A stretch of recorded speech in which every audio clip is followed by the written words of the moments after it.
Elliotte Friedman is going to join us now as we continue to discuss the Canucks crisis from Sportsnet and Hockey Night in Canada. Elliotte, thanks so much for doing this on day one of our show. How are you, sir? I'm good. How are you doing, Don? Dolly, Very, how are you guys doing? very good, very sir. Well, Elliotte, and thank you so much again. Before we get started, I believe I've got this right. Can you tell us what you're doing with your payment for helping us out every 2 weeks? Well, it's actually what you guys are doing, and I really okay. appreciate you guys doing for it. We're going to donate it to Canucks for Kids. One of the great honors of my career was hosting their telethon a few years ago, and the incredibly generous people of Vancouver and British Columbia donated over $500,000 that night for their fund, which more importantly crushed the number that was done when Scott Oak was hosting, which was as important to me as anything else. And, so we're going to donate the fee, and you're going to donate the fee towards it. And it's a great cause. It's a great charity, and the people there are very generous. So we're glad to help out, the three of us in the show. People can criticize the Canucks all they want about how they play. They've done a wonderful job in the community, and especially so with the Canucks for Kids Fund. All right, Elliotte, generic question. What can you tell us? What do you know about the Canucks COVID situation at this point? Well, basically, what it is that, whether someone has been directly affected or not, the league is going under the impression is that everybody has been affected in some way, whether they've tested positive or a close contact. And we know they won't return to practice tomorrow. We know they won't play on Thursday, but the league is not going to announce a potential date to return until a few things happen. Number one, they've got to have a few days of negative tests in a row. That hasn't happened yet at all, so we're not close. And secondly, they want to see how everybody recovers. This attacks everybody differently. There were some people involved who had none or very mild symptoms. And as we know, there were some people affected who had some more severe symptoms. I understand there was at least one player that had IVs. It attacks people differently, and some people had it rougher than others. One of the things that, I kind of understood was if you asked around of all the situations that teams went through, the most difficult one in terms of symptoms prior to this was Buffalo's. Those were the players, the ones who were affected, that had sort of the worst situations in terms of how they felt and what they went through. And Rasmus Ristolainen in particular was willing to discuss how it affected him. I think what happened to the players and people in the Canucks, the ones who actually did have symptoms, I think they probably would surpass Buffalo in terms of, just what some of those guys went through. So I think they're trying to sit back and figure out, okay, how does everyone recover? It sounds like, and I don't talk to everyone. I don't know if, I think only the team and the league would, but of the information I've gotten, it sounds like, most of the people who had it the worst seem to be starting to recover now, but I can't say that for everybody. But until we kind of know how everybody gets out of it and how everybody feels, I wouldn't, if the Canucks didn't play a game until say 2 weeks today, for argument's sake, I don't think that would surprise anyone. What impact is this going to have on the rest of the league, Elliotte? Well, I think right now it's kind of hard to say. I look, the North, because of what happened with Montreal, and the variant in Montreal was different than the variant in here in Vancouver. You guys have the Brazil, one, and they had the European one. They were pretty much already going to be starting the North Division playoffs a couple days later than everybody else as it stands. So what this could do is it may even push it back a little bit further, or, it depends. You've heard the league, what they're always going to say. They're going to say until impossible that they're going to try to get everybody to play 56. I think today we're kind of all skeptical. Vancouver can play 56, but I think the biggest question is going to be how comfortable does the league feel pushing back the North Division playoffs? If you get a first round of Edmonton, Winnipeg, and Toronto, Montreal, you probably think you could play 4 games in 5 nights if you had to. But what if you get a second round of, say, Montreal-Edmonton? Then you need your days off. So I think the question is just how much flexibility does the league feel they really have here? All of our guests today, including Elliotte, are sponsored by Besant Motors. Nearly 30 years in business, Besant Motors is BC's most trusted used car dealership. Check them out online at besantmotors.com. Elliotte, before I get to the trade deadline, anything on Utica, Elliotte? Because I know you guys had this last Friday that it looks like the Canucks are going to go and get some players from Utica here pretty soon. Well, I think there's a couple of things here, Rick. Number one is, are there any players on the Canucks who feel like they don't want to play the rest of the year? And I don't know if we know the answer to that now. I think now it's very emotional, and it should be. I mean, you're worried about yourself. If you've got a family there, you're worried about your family.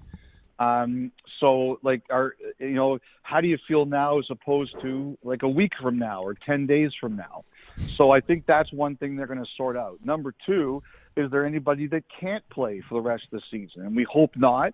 We hope everybody makes a full recovery. We know that there's the defenseman from Laval and the goalie from Manitoba. They're on their way back. We know that Utica had a COVID shutdown of its own. They're to resume practice today. It's a split team there, so you don't have everybody. But I do think that those players have been kind of told that if they come back and they're able to play, a few of them may end up in Vancouver. So there's definitely a situation where those players have been told that it is possible they could be playing for the Canucks this year. Elliotte, I find the trade deadline 7 days a week fascinating when you throw in what the Canucks are going through. Hey, look, the bottom line is business has to be done. There are UFAs to deal with. I'm going to ask you about a few of them. Let's start with Pearson. What's the update on Tanner Pearson?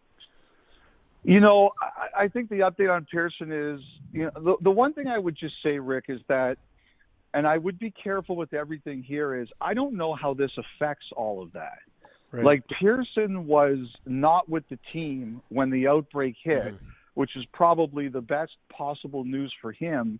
But this is going to throw, could throw rehabbing and everything into kind of a bit of disarray. So I don't know what it's going to mean for him. And I'm not talking about, and I think the other thing that's going to be a factor here is that, how do some of these players who have families, if there's an outbreak, not only with the Canucks, but going on, Whistler, BC, I think the other question is going to be is how many players are going to be comfortable being away from their families if they have families there. So I think that this is going to become a bigger conversation. Look, I think Pearson is going to come down to health, and can the Canucks and him make any sort of move on a contract? I don't know where it stands now. Like, everything's been thrown into kind of chaos. But I think, his health and whether or not he's able to rehab and things like that, that's going to become a part of this conversation. Elliotte, trying to get a lot of stuff on Alexander Edler. He's a UFA. Last time they talked contract, they talked a little bit about him finishing his career in Vancouver. That did come up. So a lot of people tell me he's not going to waive. He wants to finish his career in Vancouver. What do you know about Edler? Again, I think it's going to come down to is he going to feel comfortable leaving his family at this point in time?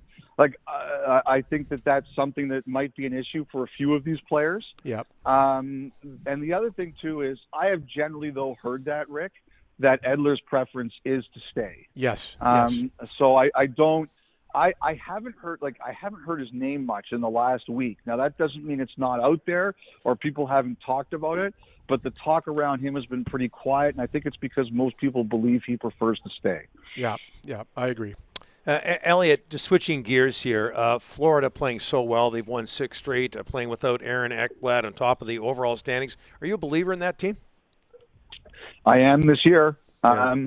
This is such a weird year, Doug. Yep. Like, I think this week there's 2 teams I'm really looking at. One is Toronto, because I think they're going to go for it. And they also have a very odd situation in goal right now where, Jack Campbell's basically their number one goalie, but he's not 100% healthy. And their other one goalie, Anderson, we don't know what his situation is going to be. So I think the Maple Leafs have been looking at trying to get the best possible forward they can get, but now we're wondering if they're going to have to go get a goalie too. So I think they're a fascinating team, but Florida to me is the other fascinating team, Don, because look, they just lost Ekblad. It's a huge loss. I don't know they can replace it, but they think their team deserves it. If there's a team that's going to step up here and take a big swing, I could see Florida being that team. This is the first time I think I've talked to you since you got the job at Hockey Night in Canada and Sportsnet. Just before I let you go, Elliotte, just what does it mean as a Canadian kid to work on that show? Boy, it's a great question, Don.